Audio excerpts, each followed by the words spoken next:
नमस्कार, आप देख रहे हैं सिटी पोस्ट और मैं हूं अभिषेक मिश्रा। देखिए 2025 आ चुका है। ये साल 2025 है और ये चुनावी साल है। बिहार के लिए, बिहार की सियासत के लिहाज से ये साल बहुत महत्वपूर्ण साल है। और इसी साल के आखिर में बिहार में विधानसभा के चुनाव होने हैं। और बिहार जैसे राज्य के विधानसभा चुनाव पर पूरे देश की निगाहें टिकी हुई होती हैं। पटना से लेकर दिल्ली तक हलचल तेज होती है। तो बिहार में इस बार क्या होगा, बिहार में अब की बार किसकी सरकार?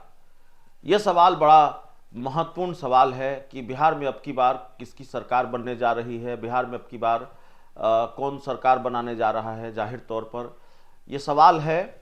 और सरकार, बिहार में जो सत्ताधारी पार्टी है जनता दल यूनाइटेड और भारतीय जनता पार्टी, उसकी तैयारी चल रही है। और रोजगार के भरोसे या रोजगार के मुद्दे को भुनाकर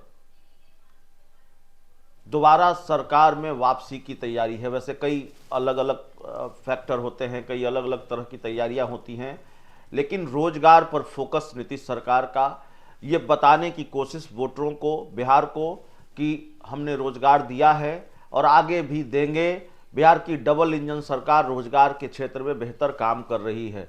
तो रोजगार पर ही आगे फोकस रहने वाला है नीतीश सरकार का।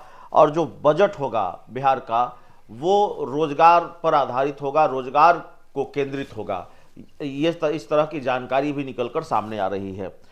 2025-26 का जो बजट होगा बिहार सरकार का, अगला बजट, वो नौकरी वाला होगा। और इस वित्तीय वर्ष में करीब 6 लाख सरकारी नौकरी का प्रावधान किया जाएगा। सबसे बड़ी बहाली सिपाही और टीचरों की होगी, जिस तरह की जानकारी निकलकर सामने आ रही है। सरकार का दावा है कि चुनाव से पहले 3 लाख युवाओं को सरकारी नौकरी दी जाएगी। बाकी 3 लाख नौकरियां सरकार बनने के बाद दी जाएगी। संसदीय कार्य विभाग के अनुसार बिहार विधानमंडल का बजट 19 फरवरी को पेश हो सकता है। और इस बार राज्य का बजट करीब 3 लाख करोड़ का हो सकता है। सबसे अधिक शिक्षा विभाग को बजट की 8.3% राशि यानी करीब 25,000 करोड़ रुपए मिल सकता है। इसके बाद सरकार का जोड़ रूरल डेवलपमेंट और ग्रामीण विकास विभाग पर है। तो ये जानकारी निकलकर सामने आ रही है। 17 फरवरी से बिहार विधानमंडल का बजट सत्र शुरू होगा। राज्यपाल आरिफ मोहम्मद खान बजट सत्र के पहले दिन बिहार विधानमंडल के ज्वाइंट सेशन को संबोधित करेंगे। उनका अभिभाषण विधानमंडल के एक्सटेंशन भवन के सेंट्रल हॉल में होगा। सदन के पहले दिन डिप्टी सीएम और वित्त मंत्री सम्राट चौधरी आर्थिक सर्वेक्षण पेश करेंगे। साथ ही तीसरे अनुपूरक बजट 2024-25 को पेश करेंगे। वित्त मंत्री विजय चौधरी 3 लाख करोड़ रुपए से अधिक का बजट पेश कर सकते हैं। और इसमें स्कीम एक्सपेंडिचर फंड में 1 लाख करोड़ और establishment and commitment expenditure fund में 2.25 लाख करोड़ का बजट हो सकता है। कुल मिलाकर बात यह है कि बजट केंद्रित होगा युवाओं पर, बजट केंद्रित होगा नौकरियों पर, और लाखों लोगों को नौकरी देने की घोषणा सरकार कर सकती है। और यह मैसेज देने की कोशिश कि डबल इंजन की सरकार नौकरियां दे रही है। और दूसरी तरफ तेजस्वी यादव इस बात को भुना रहे हैं कि अपने 17 महीनों के कार्यकाल में नौकरियां उन्होंने दी। उनका दावा है कि एक थके हुए मुख्यमंत्री से उन्होंने काम कराया। तो कौन अपने दावे में सफल होता है और 2025 किसका होगा, ये 2025 के चुनाव नतीजों के बाद स्पष्ट होगा। बहुत बहुत धन्यवाद। नीतीश कुमार जी, अब जिस तरह से महिलाओं को लगातार आप अपमान कर रहे हैं, सदन से लेकर के, रोड से लेकर के, मीडिया और प्रेस के सामने, क्या 2005 से पहले महिलाएं कपड़ा नहीं पहनती थी, वस्त्र नहीं पहनती थी? क्या 2005 से पहले वो पत्ता लपेट के रहती थी?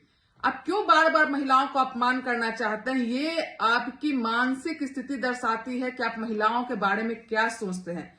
आपके अंदर सोच कैसी भरी हुई है महिलाओं के लिए। आपकी बिहार की बेटियां आपको चाचा बोलती है, और चाचा का सोच इतना गिरा हुआ हो सकता है। आज बिहार की बेटियां आहत है, और अब बिहार की बेटियां, अब महिलाएं आपको जवाब देंगी, क्योंकि आपने हर वक्त महिलाओं को अपमान करने का काम किया है। बिहार की महिलाएं और बेटियां पहले भी पढ़ती थी, पहले भी अच्छी दिखती थी, पहले भी स्मार्ट थी, ना कि आपका सोच जो दर्शाता है आप किस तरह से मानसिक रूप से बीमार हो चुके हैं महिलाओं के प्रति और महिलाओं के लिए कैसे सोच रखते हैं, ये दर्शाता है आपके इन शब्दों से। आप सदन से लेकर के सब जगह आप महिलाओं का अपमान करने का काम कर रहे हैं। ये अब महिलाएं जो हैं बिहार की नहीं बर्दाश्त करेगी।